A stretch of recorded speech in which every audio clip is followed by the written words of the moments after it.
I've got so much to talk to you about, but why don't we start with your unique relationship with South by Southwest? Yes, not to take credit for anything that other people have done, but Scott invented Bitcoin, is what we're saying.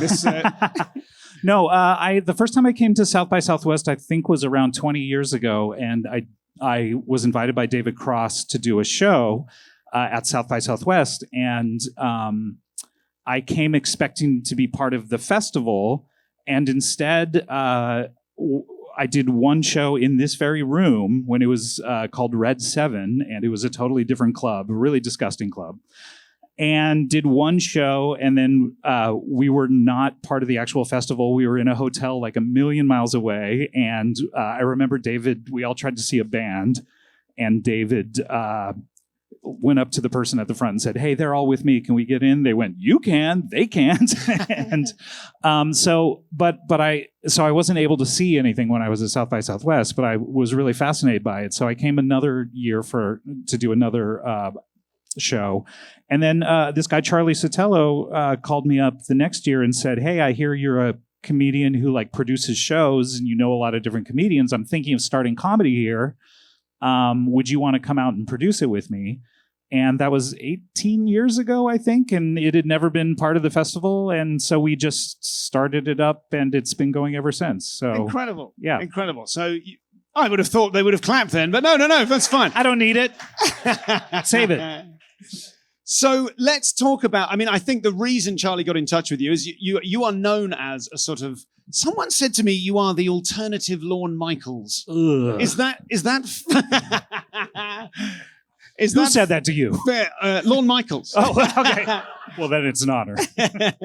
But is there some truth in that you are? I think Dan Pasternak said to me that you have a unique skill, which is to curate and boost, like to find out what's funny about other people and put them in situations where they can do it best. Yeah, it's weird because I started just wanting to be a performer. And then pretty quickly in my career, I've always been someone who likes putting stuff together, and just kind of putting together experiences and shows, and had kind of a producer mindset. And so kind of quickly in my career, I just started booking shows and not even being on them, really. Okay. So the show that I booked that I was sort of became really big in Los Angeles was called Comedy Death Ray. And it was a show that I rarely even performed on. But I did it for 10 years, and I came every week, and I booked all the comics, I put it all together, and I wasn't even performing. It was like it's insanity. I don't know why I did it. It's so unusual because ordinarily shows are put on by comedians who want stage time and have to put themselves through the hell of organizing a show in order to get some stage time. So the LA comedy scene at the time had one big alternative comedy show, and it was put together by a gentleman who insisted on being part of the show every week. Okay. And not only being part of the show, but doing 25 minutes in the middle of the show. Ooh. And I saw that, and I was like, you know what? I want to do a good version of this show. And that doesn't involve me performing on it. So, okay, talk to me about that. What would be good about the fact that you didn't? Is this to do with like your kind of comedy self-esteem? No, but I don't. First of all, I don't think someone being on the show I just didn't have enough material to be on the show every week. Okay. You know, like I was doing other stuff. I was, writing movies and TV shows and stuff. I didn't have time to concentrate on, performing every single week. And I knew that would be like a drag on the show. Like if people had to sit through me, every single week, the show wouldn't be as popular as what it became, if that makes sense. Okay. So it was like a selfless thing of me going like, no one wants to see me every week. So let me just put these people on. And I did that for 10 years. You have qualities that I associate with Kermit. First you call me Lorne Michaels, and now Kermit. What other boring pop culture? No, come on.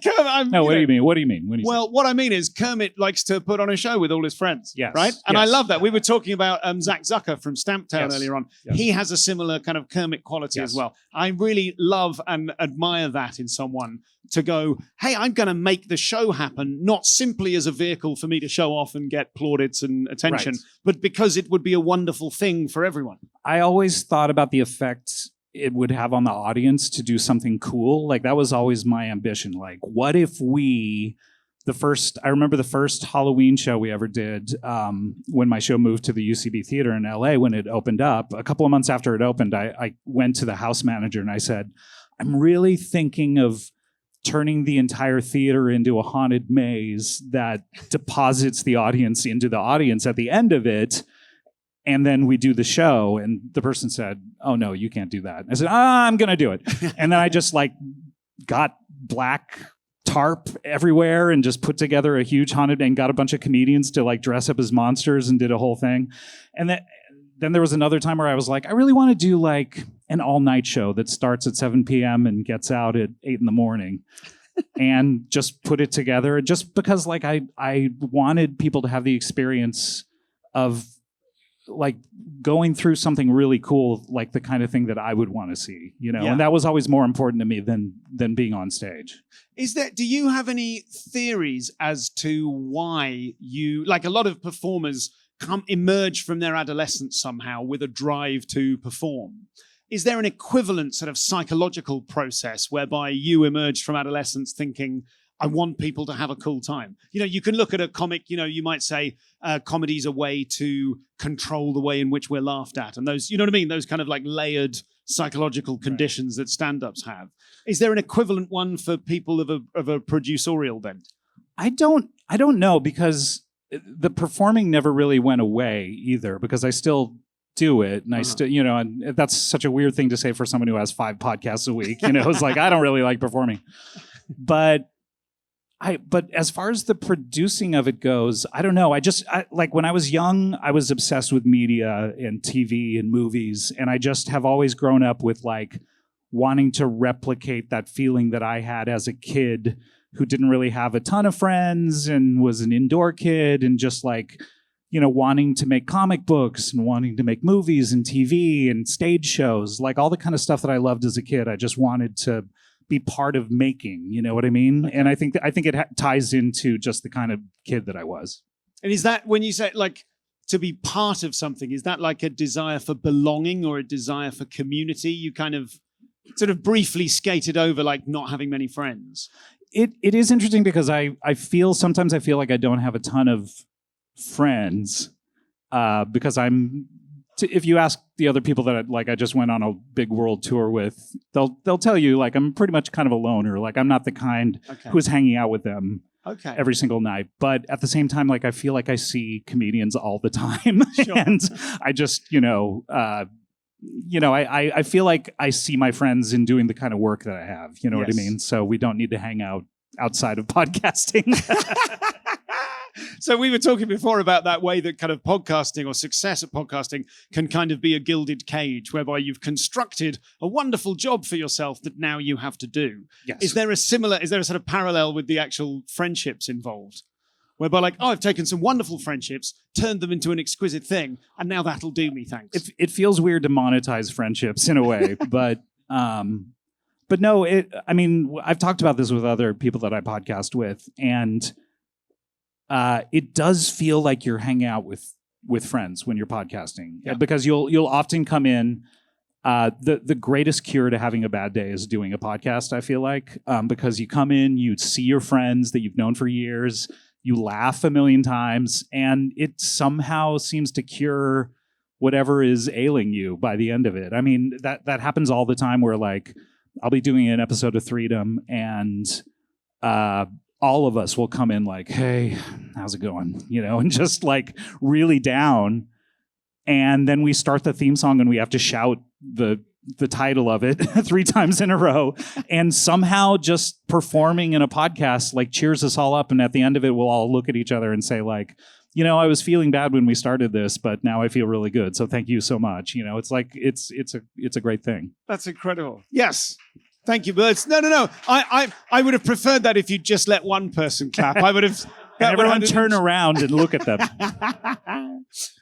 Let's talk about, there's a lot of sort of elements of your kind of creative development from Comedy Death Raid, Mr. Show. I want to talk about Between Two Ferns as well. Ooh. But let's start with Comedy Bang Bang, the podcast, which is now into its 900th-ish episode.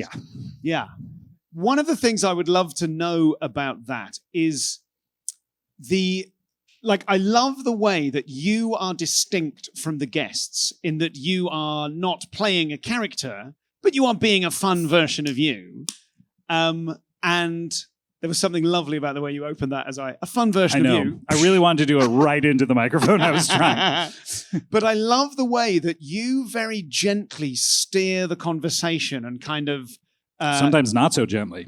Sometimes not so gently. Yeah. Exactly. Well, just talk to me about that, about those processes. You presumably have got an eye on what you think makes the best version of the show. Yes. And you kind of steer towards it. I remember there was one I listened to recently where someone said, so, and what's going on with you? And you replied something like, what's going on indeed? And then just got straight back into it. Just very deftly. Yes. Who cares what's going on with exactly. me? Yeah. Yeah, I have a lot on my mind when we're going through the show. So the show is all improvised, if you haven't heard it. Comedians come in and the only information I have is what their name is and what their job is. Yes, and sort of a deliberately, an old woman. Or so usually they'll be too specific when they tell me what their job is. And I say, like, I always feel like let's let the audience discover that rather than me saying... Yes. What their comedic game is before they're ever even introduced. So let them introduce their game because that's their game. So I am deliberately obtuse when it comes to saying who's going to be on the show. So the only information I have is their name and their job. But what is on my mind is how the information is parceled out and at what pace. So a lot of times a guest will come out and too immediately get to their thing, where it doesn't feel natural. Normally, because it's a fake talk show, you would have a little bit of chit chat. Like I find myself always forcing chit chat on people, sure. Because a lot of times people come on, they want to get to their thing right away. And so they're like, hi, Scott. Anyway, so I'm here. I'm like, whoa. Like, hey, say hi to the other guests. I deliberately try to slow people down. And then I try to speed people up a lot of times. So pace is very important to me. And I'm also there trying to, a lot of times people only come in with one thought and then it's exhausted in the first 5 minutes. And so then it's my job to sort of poke and prod around the edges to try to figure out how to expand that thought or how to heighten the thought. So I ask a lot of leading questions that I hope they'll say yes to, like, does that mean that you, if I ever say, does that mean that you, it's like I'm trying to like heighten your thing, Yes, gotcha. Okay. Yeah. So there's a lot of just what I'm trying to do to sort of make it fit within the confines of what I think is a good episode. And a lot of times it's just purely my own taste level of if I get bored with what a comedian is bringing in, that I try to poke around and try to find something new with it, if that makes sense. Yes. And what is the difference between an episode where you come away from it thinking that's exactly what I'm going for, and coming away sometimes thinking, okay, well, that was, it's a good enough one. What are the differences between those things? I think there is a difference between an episode I really enjoy and an episode that the audience will really enjoy, if that makes sense. I think you can come away going, well, the audience are going to love that, but I'm annoyed. Not that I'm annoyed. It's just a different sort of bit of muscles that I'm trying to use. So the ones that I really enjoy are ones where we never even really get to the thing that someone came in to discuss. And we just have a very fun, free-flowing conversation that goes into a lot of different side avenues. I think there was an episode recently with Andy Daly who came on who had something very specific he wanted to talk about. And by the end of the episode, I realized we had never gotten to it. And I apologized. He's like, I don't care. It's like, those are the kind of episodes that I personally really enjoy.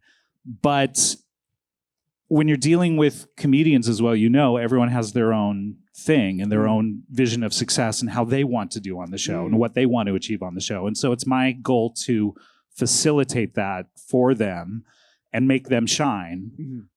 So if they have a very specific thing that they want to get out, it's my job to sort of be able to tell where they're going with it and then help them along. Okay. And with some of your more frequent collaborators, with the Pauls and the Laurens, what is the, with that kind of curator's eye that Dan Pasternak was sort of mentioning before, what is it that, what do you think of as, what's the Paul F. Tompkins-ness of Paul that you think is particularly fun to play with? Paul, the reason I have so much fun with Paul is because he is really expert at these side tangents. And very interestingly, I think we were discussing this the other day. We were talking to a group of college students, and it reminded me that when he first came on the show, for the first couple of years, I think, he would send me beats of what his character was going to do before every show. I would get an email and I would be sort of reading off notes and getting to a pre-planned bit that he had planned out. And it's so different now between us, where nowadays he doesn't even know who he's going to be. And I'll say hey, who are you going to be today? And he goes, I don't know. and then it just kind of comes to him in the conversation. So a lot of times the episode that's coming out tomorrow, he did not know who he wanted to be. And then I was talking to Will Hines, and he got an idea based on that and then came in with a character based on that. So it's a lot. It's way more in the moment now with Paul, which is really fun, I think, and it is really what I mean. When I started the show, the podcast, it in my mind was purely a way to promote the live show that I was doing at UCB. So my intent was I was going to have comedians on that were doing the live show to promote the live show, and I was going to be sort of like a talk show host who knew what the bits were going to be. Whenever you do they tee them up. They go, so you've been I hear somewhere you've been in an airplane recently. Yes. Yeah, sure. Yeah. So if, for instance, I remember Natasha Leggero, comedian who was on one of the early episodes, I knew her stand-up really well, and so I was doing that but what happens when you do the, you know what I mean? I was just teeing up their jokes. So that's what I thought it was going to be. And then probably 8 or 10 episodes into it, I had Andy Daly on doing a bit I'd seen a million times at the UCB Theater, and I was teeing up all of the questions that an interviewer would ask in order for him to get to his jokes. And then I just started for some reason hammering him on a very specific question about what type of coat he was buying in order to kill himself by walking into the ocean with it. And for some reason I was just holding on to this bone of but when you went into the department store, how did you, and he was like, boy, you got a lot of questions about this coat. And to me, I was like, oh, this is so much more fun. Yeah. He's such a good improviser.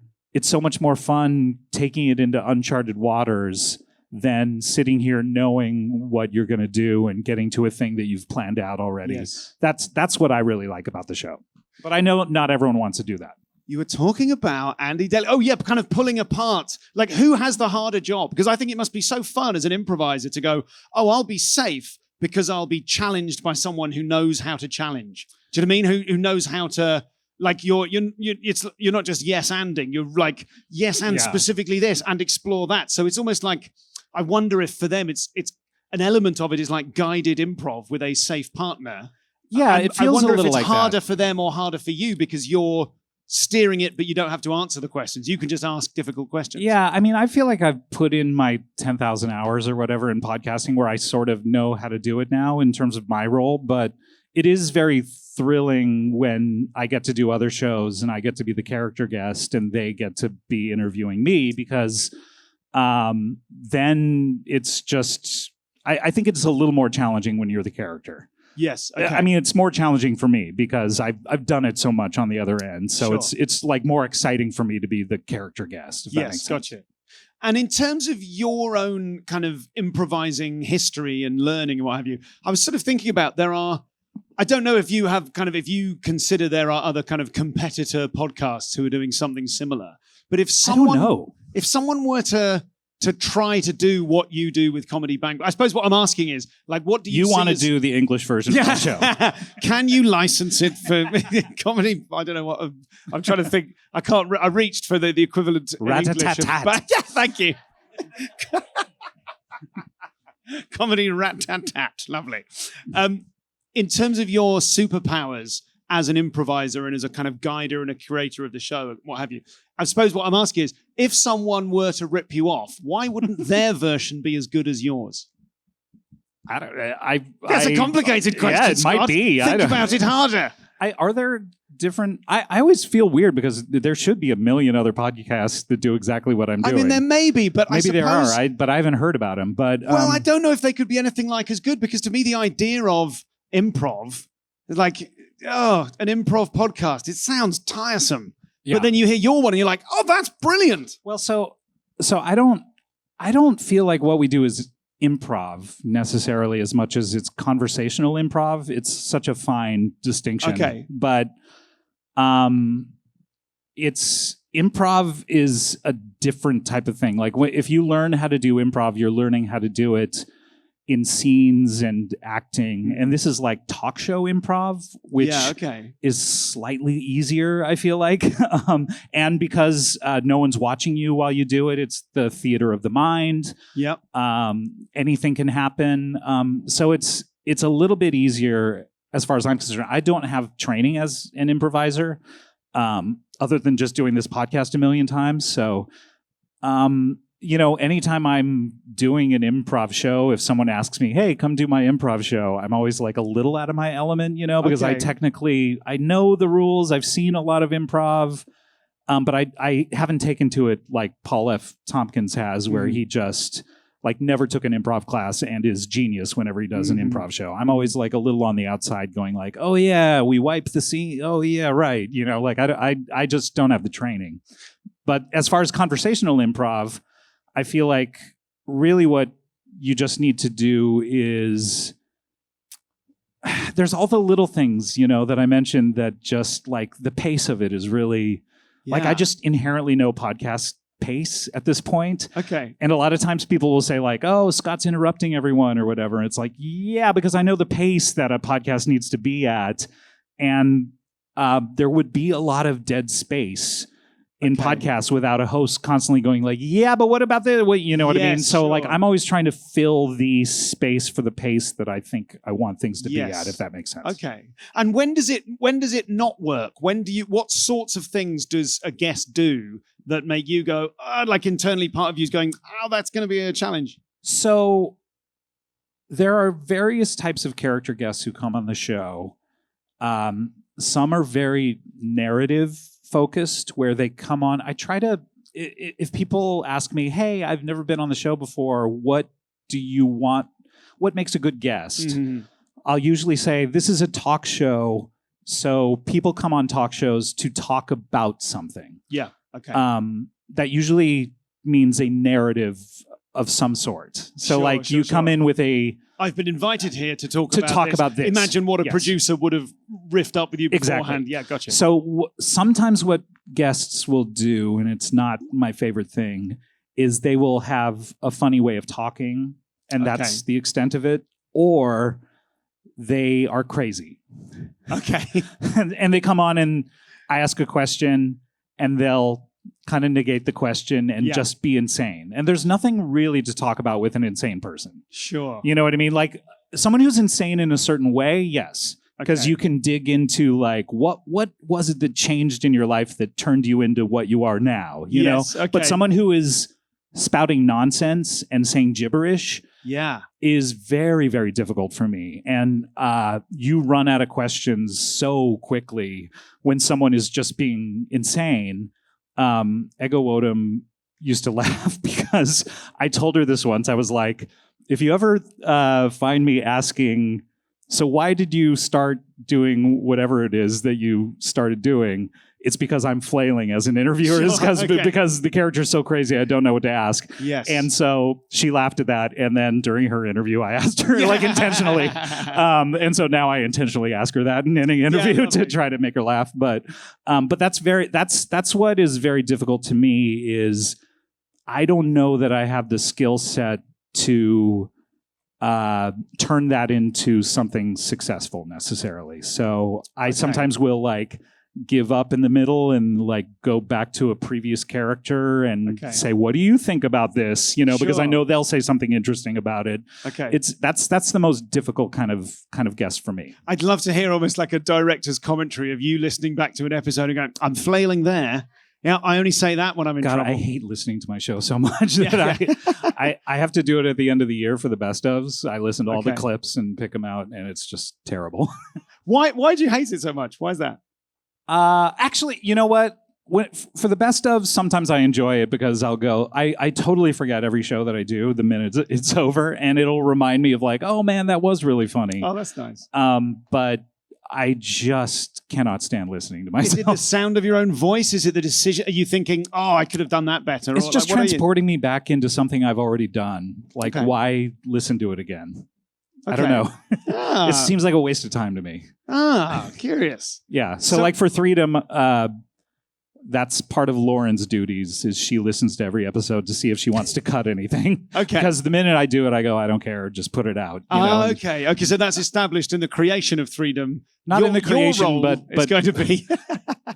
Yes. The roles have been, I work out the contract details and she has to listen to every episode. Yes. Okay. And Paul shows up. And one of the things like with Bang Bang, and obviously not with Freedom, if it's always the three of you, but with Comedy Bang Bang, you're deciding presumably which guests and which improvisers to have at each time. So part of you is thinking, if I have that person, then I probably don't want that person because they'll bring a similar energy. Exactly. Yeah. So it's always this kind of alchemy where you're like, oh, these people know each other and work together really, really well. So let's have the three of them on.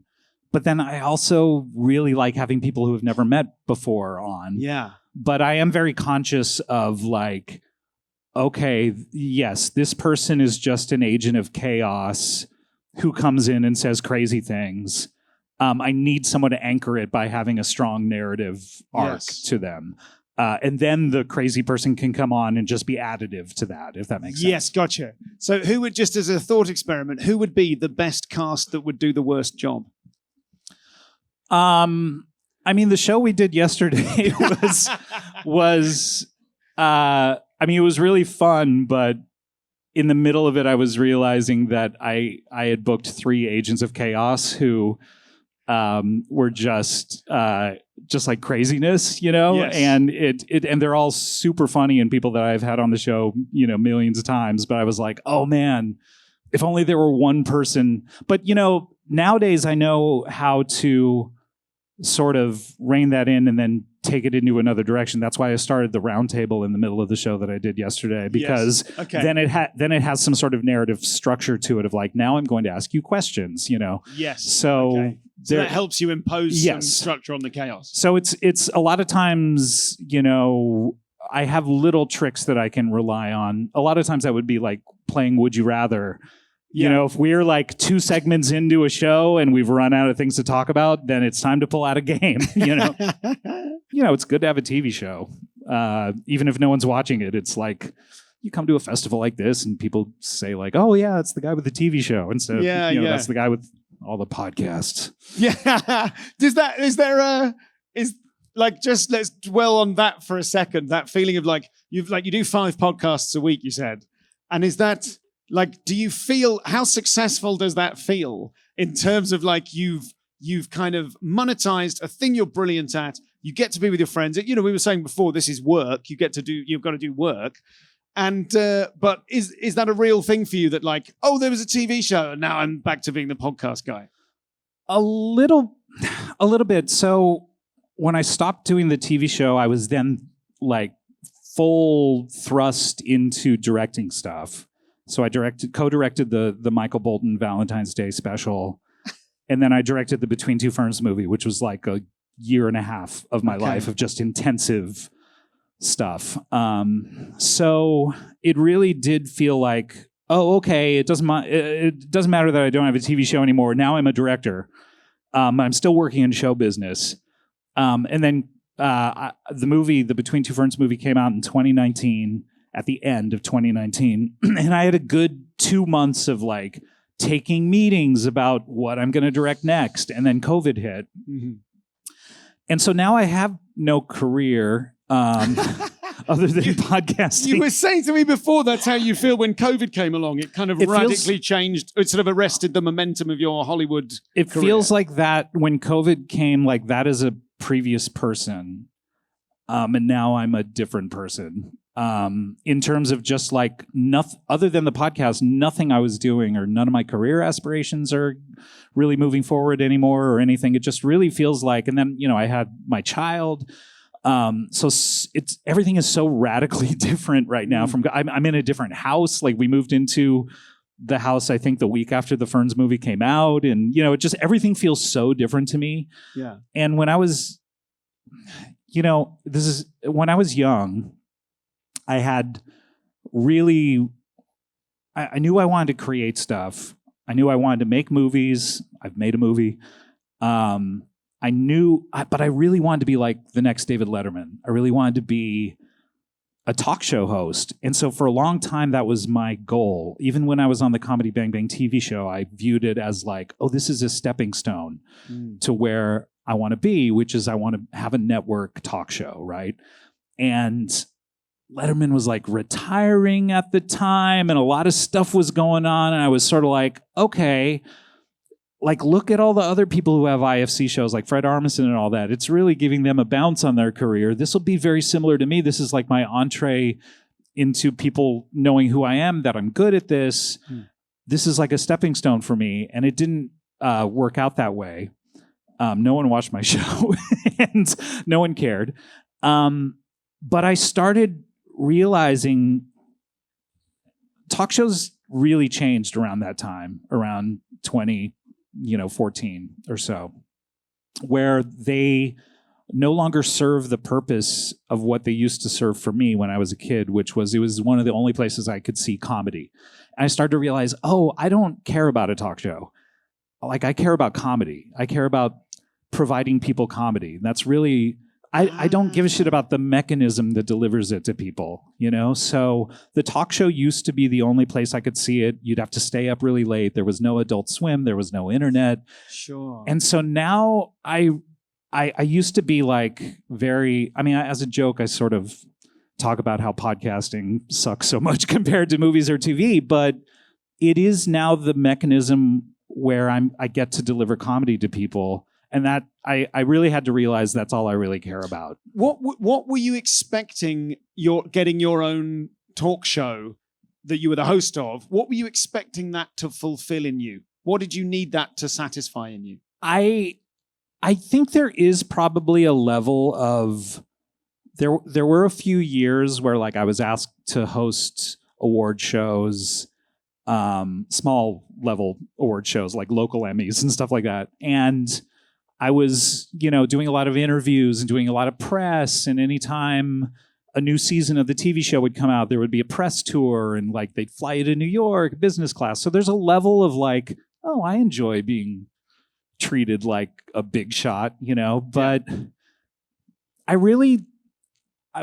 I talked to a friend who guest hosted a talk show for 2 days. And I said, how did you enjoy it? And he said, oh, the first night was thrilling. Second night was the most boring night of my life because I realized I don't enjoy listening to Hollywood stars tell their dumb stories. Yeah. And I was like, oh, I've never had to do that on my show. Yes.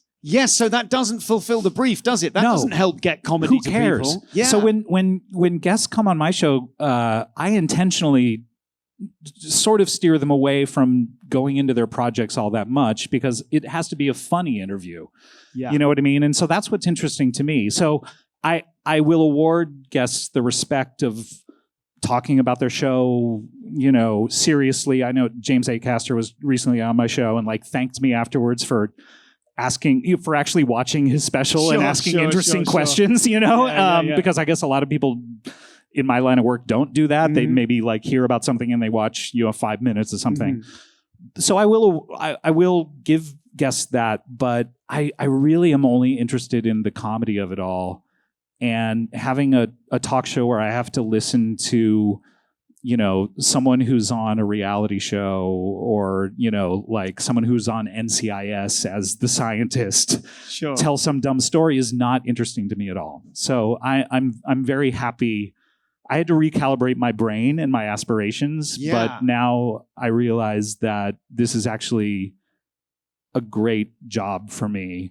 And when we go on tour and people come up and say like, you always talk about how you wanted to be Letterman and you kind of are my Letterman. That is gratifying to me. Yes. That's great. Thank you. That feels like a very satisfying place. What is the new aspiration? If the talk show host thing that's kind of defunct, is it simply more of the same? I imagine not. Is there a kind of restlessness for like, I've got a new thing now? So exploration in my career, I still view working in TV and movies as fun things to do. So I currently have a TV deal. I'm trying to create shows. Can you talk about that? Can you talk about the shows you're trying to create? Is that not really because it's so early on, but okay. it's. Do you have like loose ideas of the sort of thing you do, the sort of thing you don't want to do? Yeah. So there's 3 shows that I have with them right now, 3 ideas that we're trying to figure out which ones we take to market, which are the most sellable, I guess, and which ones we're all excited about the most. In terms of like my life aspirations, I've talked to enough people whose parents have died pretty early in their lives where they say, I don't really remember my dad. He died when I was 7. That I just want to hang on long enough for my daughter to really remember me. So I'm just like, I know if I were to die today, she's not really going to remember me. So trying to hold on to like 12 maybe. Or I have a really similar, we were talking about our kids earlier on. My children are 6 and 9. And I'm fairly sure they'll remember me now. But I don't know. No, maybe not. It has fundamentally changed what I want from comedy. Like I've drunk pretty deeply from the well of comedy between this podcast, my life as a comic, my life before that.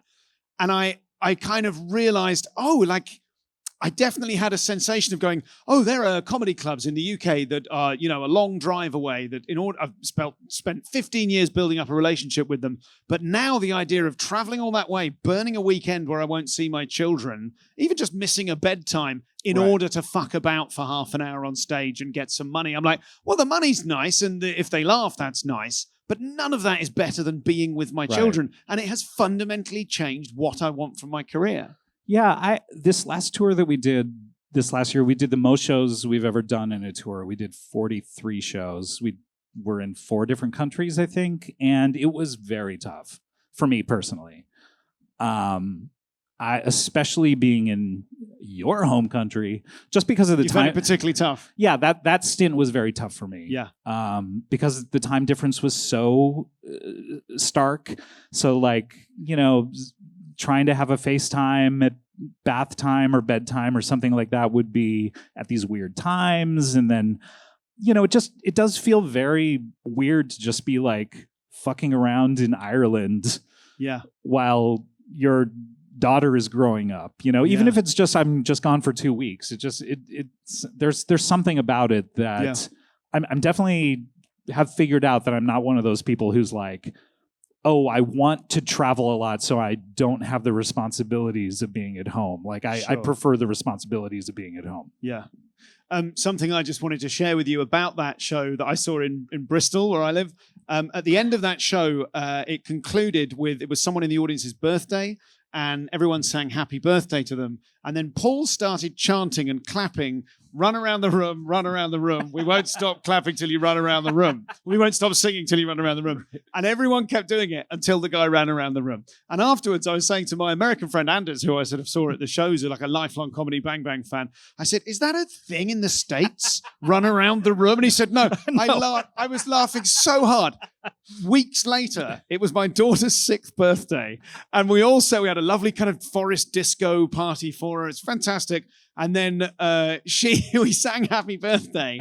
And then I went, for fun, run around the room, and she burst into tears. And I ruined her birthday. Oh, no. And it was so awful, and I still feel terrible about it. And I just wanted to tell you so that maybe you can communicate that to Paul. I'll tell Paul that. That's so sad. Isn't it interesting how that kind of attention is just not something that kids really want? Yes, because I genuinely thought she would love it and laugh. I was at Lauren Lapkus's older daughter's third birthday party. Okay. And you think that they're going to love when you sing happy birthday, but all the attention focused on them just is something that they don't really like. I mean, some kids probably do love it, but but I never loved it as a kid, and and most, like our daughter, doesn't really like coming into a room and everyone focused, everyone just like focused on her. I would unrecommend that birthday song. Yeah, okay. Yeah, Thank you. Next birthday that your daughter has. There was a lovely thing that I thought was it really embodied. Oh no, the question is, does this embody something about how you see comedy or how you see your comedy? There's a moment on that final episode of Comedy Bang Bang where Lord Andrew Lloyd Webber, Paul F. Tompkins, asks you, can anyone be enjoying this? And you reply, I'm enjoying it. Who cares about anybody else? And I thought there was something very pure about that yes. I mean, obviously it was a sort of flippant thing to say at the time, but I also was like, yeah, that's kind of the rule, isn't it, for comedy? That episode, I love that episode so much. I'm glad that you watched it and you liked it. That episode, it's very interesting because I think a lot of shows were ending their series around the same time. So I was watching a lot of TV series that were ending and what they were choosing to do with it. And I think the sort of what everyone wants to do is they always want to go big with it. They always want to make it like, oh, huge, like, whoa, this happened. And I think we went down that path a little bit with booking the guests because there was talk that Ben Affleck wanted to do it for a while. And we were like, okay, great, Ben Affleck is the final guest. That's huge. Let's do it, And then that didn't work out. And then I was trying to maybe get John Hamm because he's a friend, and he was one of the first guests, and he's a big star. He's like, there was something I think in there, the John Hamm clause of how we paid people. Early on, he agreed to do the show for no money as long as we never paid anyone more than him. And that became a great thing where I remember we asked Tim Conway to do a scene in it. And he said, yeah, sure, for $25,000. Yeah. And we had to point to the John Hamm clause, But so he was a friend, but he couldn't fit it into his schedule. I was talking to Tatiana Maslany, who was a friend who had never done the show, but she was always doing Orphan Black whenever we were filming. And then I really realized, I was like, oh, wait, instead of this being the biggest episode that we've ever done, I would rather make it the most fun episode that we've ever done. And so I just want to have the people I have fun with on it, and that is that episode to me. Is we had Paul F. Tompkins and Nick Kroll on and we all just goofed around and did a ton of bits, and it was great. That was the perfect final episode for me, is because we just had the most fun doing it. Yeah. I'm just going to throw to the audience if anyone else has enough. I've got loads more to ask. We haven't touched yet on Mr. Show or Between Two Ferns.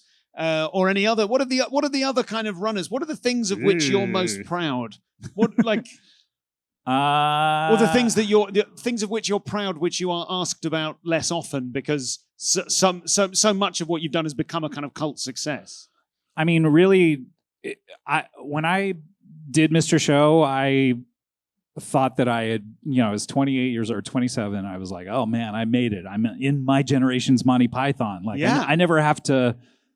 Work again. not work again, but I'll just be able to coast now through my career. Yeah. And then I figured out that really only gets you 3 or 4 years until people are like, what else you got? Yeah. And so I have constantly had to come up with something new that I'm doing that is interesting. Okay. So really, I mean, it's Mr. Show, then I wrote for movies for a long time that never got made. And then, Between Two Ferns, Comedy Death Ray, Comedy Bang Bang, those are like the big ones, Okay. You're allowed one. But it can have a part A and part B. Yeah. So Between Two Ferns started kind of very improvised. The first one we ever did was with Michael Cera, and that was on a pilot I was making, a sketch pilot, and it was just one sketch. And I had asked Zach if he wanted to be a cast member, I think, and he said, I don't have time to be a cast member, but I can do a sketch. Michael Cera also was someone I was talking to about doing something in the show. And we said, hey, why don't you guys do it together? And they were big fans of each other. And then Zach, he and I both have backgrounds in public access television. We both had shows growing up on public access. So we sort of knew the visual language of it. So when he said, hey, I've always wanted to do a fake public access show called Between Two Ferns, I laughed because I remembered in my public access days, like sometimes a fern is like the only bit of set dressing you could afford, And so that really made me laugh. And so the first one was very improvised, where we wrote it in a basement, ironically the basement in the same building that I ended up editing the movie in years later. But we shot it in a basement. Ruben Fleischer, who directed films like Zombieland and Venom, directed it, and it was just like us shouting ideas out at him from the other room, and then him and Michael improvising it, and just very collaborative in that way. Michael's the perfect first guest for that format, yes, because he's so good at suffering. Yes. Yeah. And loves to play that kind of small, like, oh no, yeah, kind of thing. It was so fun, but then we thought, okay, well, we did it. Great. And we put it up on the internet, and a lot of people saw it, and we were like, all right, on to the next thing. And then Jimmy Kimmel called us and said, like, hey, I want to do an episode of your show. And we went, what show? Like, we did this thing. What are you talking about? And he's like, no, you should do another one, and I should be on it. We were like, all right, man, whatever you want. So we did another one, and that was pretty improvised. It's the process sort of... It's interesting because Zach is a great improviser, and that's why we did the movie, is because we did a TV special, which really isn't available online anymore. Maybe it's on YouTube, I'm not sure. But we did a half-hour special of Between Two Ferns. And we ran around New York improvising scenes to do. And in New York, you don't need permits. You just, as long as you're not on sticks, you can shoot anything. And it was so fun. And we were just doing dumb bits where, like, Zach would run into a mailbox and his pants would fall down, and like all this. And we were just having such a fun time improvising that we'd been trying to crack a Between Two Ferns movie for a while. And we said, you know what? It would be so fun to improvise a whole movie like this. It's hard. Is it fun? I definitely felt like I was the one. I was in a place in my career where I could do it, and because I'd been producing Bajillion Dollar Properties, which was an improvised show, and because I'd done the Comedy Bang Bang TV show, which was partly improvised, I was like, and because I'd been doing the Ferns videos, which were largely improvised, I was like, I know how to do it. So I did.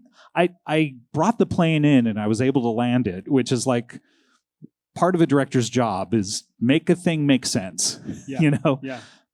Is it a great movie? I don't think so, but it makes sense. It makes sense. No, I mean, there was a lot behind the scenes going on with it that I can't even go into, but it was, it's funny enough. As far as how improvised they are, they're a lot like the Comedy Bang Bang TV show. The process was very similar, where we would have a guest booked. Me and the other producer would come in to Zach's trailer in the morning and hand him probably 10 pages of jokes that me and other writers had written. And he would circle the ones that he wanted to do. And quite often I'm sitting there hoping he's going to pick certain ones that I know are going to be huge, right? Like, I'll give you an example. For the Natalie Portman episode, Natalie Portman was one of the first huge stars that we didn't know to ever agree to do it, right? When none of us had met her, and she just let it be known she wanted to do a Between Two Ferns. That adds, I mean, we were talking about this a little backstage of like the nervousness that you and I both have of like, if you don't know someone you're interviewing, sure, it can add a level of like, how's this gonna go, right? Yeah. So Zach has that a lot with people he doesn't know. He's very comfortable with people like Michael Cera or John Hamm or Paul Rudd. But we didn't know Natalie, and I had written a joke in that one, which was, you shaved your head for V for Vendetta. Did you also shave your V for vagina? And I knew it was going to be huge, right? I knew that was a solid joke. And I'm not someone who's like, every joke I ever write is good. I knew that one was fucking gold, right? And Zach says, I'm not going to do it. And I say, why aren't you going to do it? He goes, I'm too embarrassed. I can't do that. And so we've developed a process whereby he can blame all of this on me. So that is that has been our process for the movie. Those are the last ones I did, where he gets to act like embarrassed and say like, oh, look, I don't even like this one. I don't want to do this. The director's making me do this. And then I can fight for the jokes that I know are going to make the video really huge, you know? So that's such an elegant solution to allow him to do. Yes, to blame me. To kind of exactly. Yeah. Like, and for you to sort of have steered him to find that solution so that you can get what you want out of him. And the tough part of it is the subjects who are doing the videos all want those types of jokes. Like the only reason they're doing it is because they love the thing. I remember when we had Keanu Reeves on in the movie, I had a pre-planned speech that I had to mention to everyone in case they didn't know what they were in for. I'm like, okay, so Zach's going to ask you some pretty, some questions that might be pretty rude. And he says, yeah, that's why I'm here. Yeah. And so they all want it, but Zach is such a nice guy that he doesn't want to ask them these really, really funny jokes. So it's the he's push. Such a good actor because you can't tell that he's a nice guy who doesn't want to ask those questions. No, he is such a gentleman that it kills him to have to ask these jokes. And it's so funny because like the differences between Two Ferns and my TV talk show, I knew Jack Black pretty well. I've known him since 1995 when he was on my TV show. The first question I asked was sort of mean in the Between Two Ferns style. And I asked it and he kind of winced and he went, ow, that's really mean. And I was like, you're right. That's not what I do on this show. Like my show's nice. Why am I doing a Between Two Ferns style thing? So, but you expect it when you're on Between Two Ferns, So it's the push and pull of basically like Zach improvising a lot and finding stuff that isn't on the page and then me saying like, read number 12. Because all of his jokes are numbered. Read number 12, read number 13, and him going like, I don't want to do it. So that's the process. Thank you. Great two-part question. We have like 2 minutes left, and I know a couple of you were kind of racked up with questions as well. We can do one question in 1 minute, and you had your hand up first. Great question. Thank you. I couldn't really say if someone will be successful or not because I've worked with so many comedians over the years that have kind of packed it up and said like I quit and then moved home. But you can tell why someone's good. Yes, I can tell why someone appeals to me. Okay, that's really all I can do. Is I feel like I have good taste. Like I used to watch Project Runway, and they would always be talking about like, you need to up your taste level. I'd be like, what are you talking about? These are pants. Like, I know nothing about fashion. I don't have the taste, but the judges know what they're talking about. I feel like I have that for comedy. I can watch something and say like, yes, this is a unique point of view. Unique doesn't have to mean groundbreaking. It doesn't have to mean like, oh my God, you're like Stephen Wright or Mitch Hedberg. No one has ever told jokes like you. You have to have like a unique spark to what you're doing that makes me say like, oh, that's interesting. And you know what? It often doesn't even translate to doing my show, but I still remain fans of people even if they don't have the skill set to do well on my show. And that's what I loved about producing live comedy for a long time is just seeing someone who had just moved to town. The Comedy Death Ray show that I did really was because not only could I not get booked on the LA shows, but I met all these really great comedians who had just moved to LA, like BJ Novak, who ended up being on The Office, and Morgan Murphy, and Dan Mintz, who's on Bob's Burgers, and they were all so funny, and they couldn't get booked anywhere. I was like, we got to create a show for these people. Like, people need to see these people. So I don't know what it takes to be successful, other than, again, being reliable and not being a flake. And there are people who are successful even if they are flakes and unreliable, and that's great because they're super talented. But I just know what I like. Thank you. Thanks for that question. Before we finish, I've got one last question which I have to ask. I'm sorry. Maybe you can nobble us afterwards. That's a British expression. So... you're going to suck our dicks after this? No, nobble. To nobble someone? Oh, sure. Yeah, you're right. That doesn't sound great when I say it out loud. Last question. I ask this of all my guests. Are you happy? I am. I mean, it is such... It's not the career that I thought I would have. But it's been so much better in a lot of ways. So yeah, I am.